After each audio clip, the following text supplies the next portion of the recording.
అమెరికాలో మరోసారి కాల్పుల కలకలం సృష్టించాయి. రిపబ్లికన్ అధ్యక్ష అభ్యర్థి ట్రంప్ ఉన్న ప్రాంతానికి సమీపంలో కాల్పులు జరిగినట్లు సీక్రెట్ సర్వీస్ అధికారులు తెలిపారు. ఫ్లోరిడాలోని వెస్ట్ ఫామ్ బీచ్ లోని తన గోల్ఫ్ కోర్టులో ట్రంప్ గోల్ఫ్ ఆడుతూ ఉండగా ఓ వ్యక్తి అనుమానాస్పదంగా తుపాకీతో సంచరించాడని తెలిపారు. దీంతో ఆ వ్యక్తిపై సీక్రెట్ సర్వీస్ ఏజెంట్లు కాల్పులు జరిపారన్నారు. ఈ ఘటనతో ట్రంప్ను సురక్షిత ప్రాంతానికి తరలించినట్లు సీక్రెట్ సర్వీస్ అధికారులు వెల్లడించారు.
అనుమానితుడు కోర్టు కంచెలో ఆయుధాన్ని ఉంచడాన్ని గమనించిన ఏజెంట్లు కాల్పులు జరిపినట్లు అధికారులు తెలిపారు.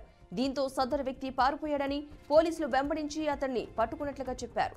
ఘటనా ప్రాంతంలో AK-47 మోడల్ వంటి తుపాకీని స్వాధీనం చేసుకున్నట్లు పోలీసులు తెలిపారు.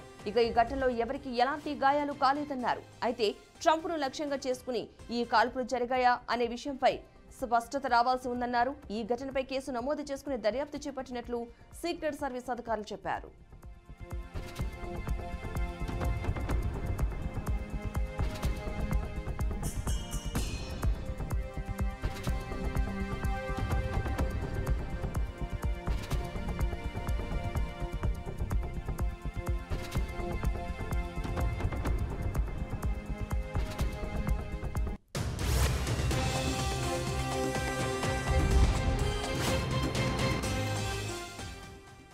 ఇక ఈ ఘటనపై డెమోక్రటికల్ పార్టీ అధ్యక్ష అభ్యర్థి కమలా హారిస్ స్పందించారు. ట్రంప్ క్షేమంగా ఉన్నట్లు తమకు సమాచారం అందిందని తెలిపారు. అమెరికాలో హింసకు తావులేదని వెల్లడించారు. ఈ ఘటనకు సంబంధించి అధ్యక్షుడు బైడెన్ కు అధికారులు సమాచారం అందించారన్నారు. రిపబ్లికన్ పార్టీ సభ్యుడు సౌత్ కరోలినా సెనేటర్ లిండ్సే గ్రాహన్ కాల్పుల ఘటనపై ఎక్స్ వేదికగా పోస్ట్ చేశారు. తాను ట్రంప్తో మాట్లాడాను అని, తాను క్షేమంగానే ఉన్నానని అన్నారు. తాను చూసిన వ్యక్తుల్లో ఆయన చాలా బలవంతుడన్నారు.